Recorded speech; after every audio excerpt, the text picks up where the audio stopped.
Hello and welcome to your in-depth weekly horoscope for week commencing the 1st of May for the Sun or the Ascendant. I'm going to give you some standout details to look out for, but please stay with me. I will then explore each of the 12 zodiac signs in much greater detail.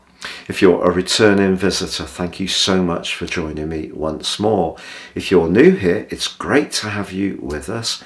I'd be honoured if you would subscribe. Please click or tap on the bell notification symbol. Also, if you'd like to get your free daily horoscope fired to your device each morning, please see the link beneath this video where you can subscribe. And if you'd like to have a one-to-one with me, please also see below where you can read my testimonials. Now this week begins with a really important astrological event, and that's called the Mercury cazimi with the Sun. Mercury, of course, is retrograde at the moment in the sign of Taurus, and that's asking us to think very much about our sense of self-worth, our values, everyday money, and the foundations of our life. Also, the sign of Taurus, where the Sun is located along with Mercury and the North Node and Uranus, is very much about food and also about where we gain pleasures. It's ruled by Venus. So the combination of the Sun and Mercury so closely together as we see it from Earth, despite Mercury's retrograde, gives us a chance to try to be more flexible about some of our attitudes which may be quite stuck and a little bit rigid.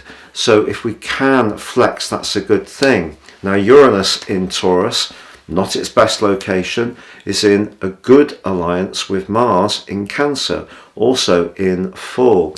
But that combination is asking us to think outside the box.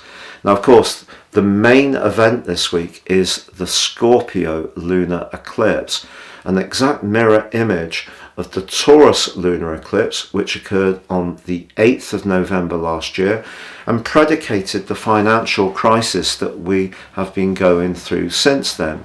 But Saturn, the planet of restriction, was in the sign of the collective, of the people, the sign of Aquarius when that event occurred.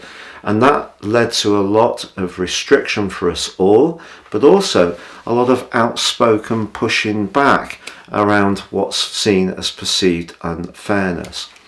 So I feel that this particular eclipse is going to see more revelations, but also around not just the financial sphere, but also around some very famous people's attitudes to intimacy. So I'm trying to be very diplomatic there. So because Uranus is in the mix, I think we are going to see lots of more shocking revelations over the next 6 months, but also a continuing push to reset our attitude and relationship to our consumption of resources. So we're being asked, particularly with Saturn in a great link with the North Node, to actually embrace a more spiritual, emotional and psychological sphere rather than purely a material one. Now when it comes to romance this week, with Venus and Neptune in a square exactly on Thursday, but in touch with one another all this week within 3 degrees, things can really seem a little confusing. If there is someone who's being very flattering but rather elusive, do proceed with caution.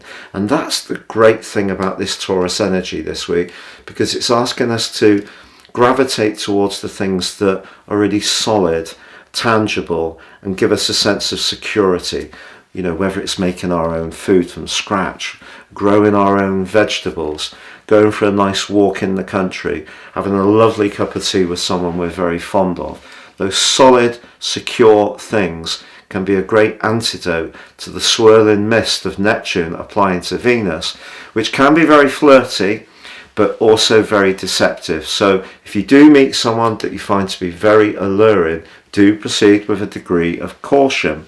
But then on Sunday, Venus relocates, joining with Mars in Cancer.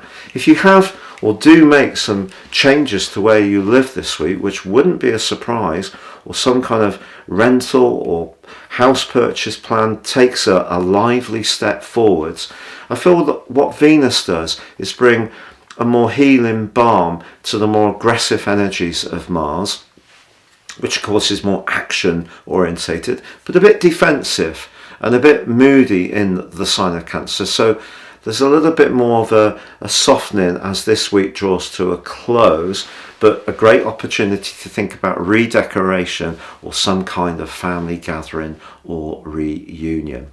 Now, please stay with me for your in-depth forecast from Aries through to Pisces. If you would like to understand how Sirius astrology can work its way into your situation in such a profound way, if you give me 3 pieces of personal birth data of time, date and place of birth, I can produce for you your life roadmap report, totally unique to you, which can help you to understand some of the patterns that have gone on in your life, but also get a much more intimate understanding of how to work with them.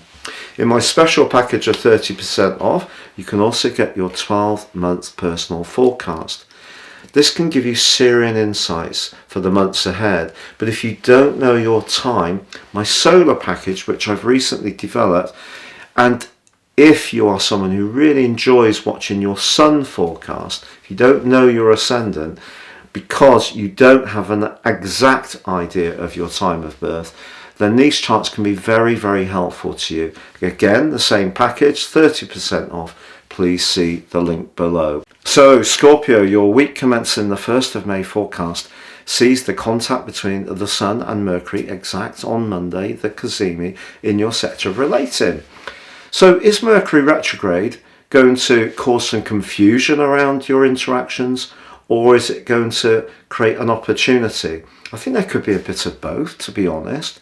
But with Mars, your traditional ruler, in such a potent link to Uranus in your sector relating, and although Uranus doesn't like being in Taurus and Mars doesn't like being in Cancer, they're both in full, so the full guys, if you like, Uranus for you is exalted in your sign. So you have a unique appreciation of future trends, and you understand things because you think so deeply about things. So what you're being asked to do perhaps is to think very carefully about some of your connections. So it could be a professional advisor or a philosophy that really helps you to understand the dynamic of how you set your boundaries, how you get your needs met, but also how you attune to others. So the lunar eclipse in your sign is really about finding that midpoint between how it feels for you and how you collaborate with others. But if there are any weak relationships in your life, they are going to be exposed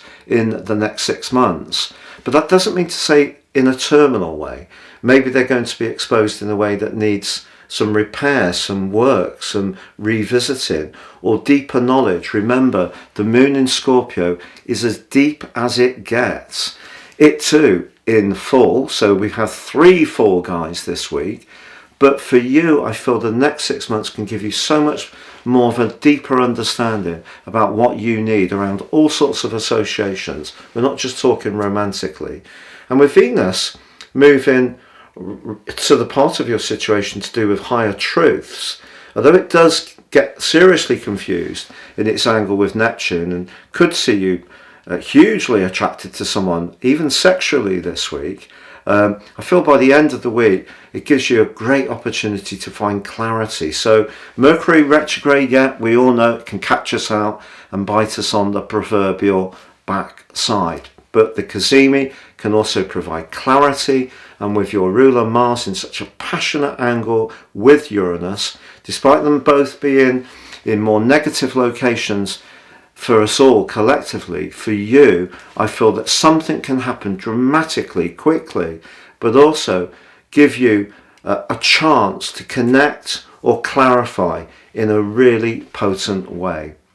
Please like, comment or subscribe.